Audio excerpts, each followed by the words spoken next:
Hi, it's Mark, your car guy from Bud's Imported Cars in Oakville, Ontario. Today I have a 2023 Land Rover Discovery Sport R Dynamic SE pickup, and wanted to load on YouTube a one-take tutorial that I'll be doing for the customer in person with them, but wanted to share with you today. So here we are, beautiful black exterior, black wheels, R Dynamic, and once again want to do a one-take tutorial for you everyone here. So we have our keyless entry. Press that little button right there to lock the vehicle. Active door handles when you put your hand in the door handle to open the front door. But a little key trick, if you put your hand in the back door, it does all the doors. All nice and clean, ready to go. Trunk, power tailgate on this one. This particular model does have its third row option.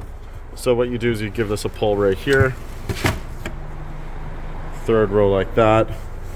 Manual headrest. Very handy for family that comes and goes.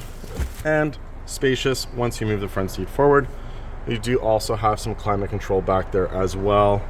And tie down straps too. Power tailgate button right there. Drops down the tailgate automatically.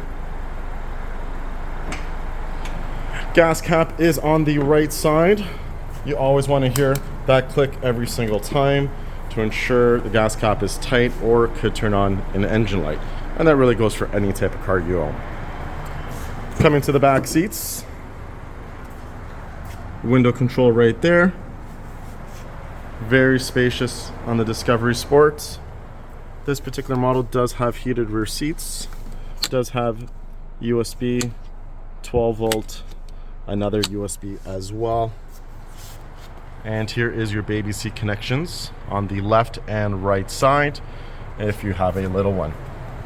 With the Discovery Sport, it's either a fixed glass roof or metal roof, but the huge skylight just looks amazing. Now coming inside. To the driver's side, here is the button to turn on child lock and also lock all the windows. To control your mirrors, you just move that to control right or left. And here's a little trick, if you press this button like that, it folds in the mirrors automatically. You do have your memory seats too. How to set that, you press M and the button that you want to do, and that will control steering wheel, seat, and mirrors. Seat controls are just right there. How to open the hood is right there as well. And also we have our brightness level for your cluster, your trunk button, and your automatic parking brake. Jumping in. Whoops, let's unzoom that. There you are. So this one over here has your analog cluster with the tachometer on the right and speed on the left with your middle screen. Now how to control the middle screen is your little dial system here. So as you can see, when I press that, additional buttons appear. So what I'm going to do for this particular customer is let's make sure the heads-up display is on. Let's go to content, and everything is already on, which is great. I'm going to press back, go up.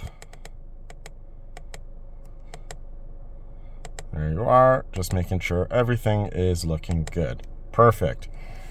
This is your volume controls to raise and lower the volume, your voice controls as well. To the right, we have our lane departure. We have our cruise control with your active cruise control as well. To above us, we have our shade control to open and close the shade, and your in control reset and in control SOS button. This particular model does have your garage door openers, 1, 2, and 3. When you press that button, it's going to flash.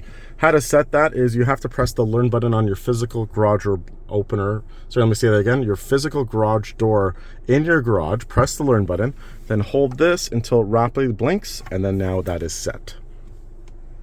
To the navigation screen.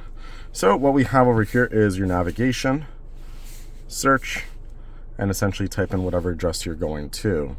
Press the home button again, connect phone. I'll do that with my customer once they're here, is hooking up their phone. Now the Pivi Pro connected with the most recent update does offer Apple CarPlay, Android Auto, all wireless. So I'll do that with them this morning. Media, which is your radio. Let's say Z103 is your favorite radio station, very popular here in Toronto. You tune to it, let's untune to it, and we're back to it.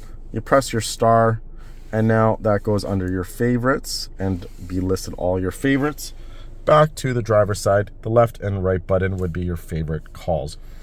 As you can see, this has changed because it's an active button. That's how to pick up and end your phone calls. And diamond button is so cool. You press that once, and I won't change this now because I'll do this for my customer, is you can do a short press by selecting different presets as a shortcut what you want to do, and a long press. And I always tell customers it's almost like a 1 or 2 Mississippi, and essentially that would be your long press. Press the X button again. There you are, and now we're out of it. Press the home button. Let's say we scroll to the right. We have our slope express, compass, wheel arch. You can change this to whatever you like for yourself.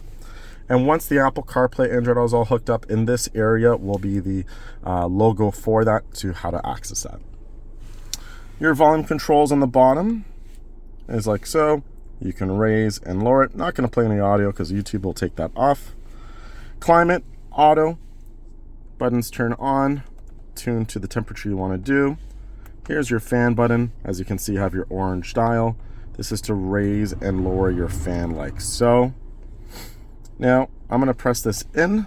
See how there's a seat logo there? I'm going to press it in again. There's your heated seats. And if your car had air-cooled seats with turning left, the air-cooled seats would turn on, but this particular model does not. For vehicle controls, you press that vehicle button. Now we have some different modes: eco, auto, snow, all-terrain modes. So this is where you start to turn through different modes that you want to do. Eco would be the best to save fuel. Hello. Also, we do have our front heated windshield option there, which is your squiggly lines. I'm not sure if you can see it in the heated windshield, which is amazing for the winter climate. And that is used anytime when you want with your rear defroster as well. Now, this particular model does have your wireless charger right there with your cell phone. Make sure the type of case you have doesn't have any metal because that may not work properly, but it does work for my Samsung Ultra 22 Pro. Also, we have a USB there too, if any guests would like to charge that. Now, shifter, big confusion with this all the time is how to do that. There's a little clicker right there. So what you do is you click, pull it towards you is drive, forward is neutral, forward again is reverse. There's your backup camera with your sonar system, and P for park to go into park, and your parking brake, bottom left-hand corner, will automatically engage. Back to basics. Here's your 2 cup holders, glove box with USB and USB-C. Also, cup holders in the door sills, and to the glove box. Where's that? Over here. Lots of space as well. I hope you enjoyed that one-take tutorial on the 23 Discovery Sport. Once again, Mark, your car guy from Buds and Porter Cars in Oakville, Ontario. Thank you. Make sure to leave a comment, like, subscribe, and thanks for watching.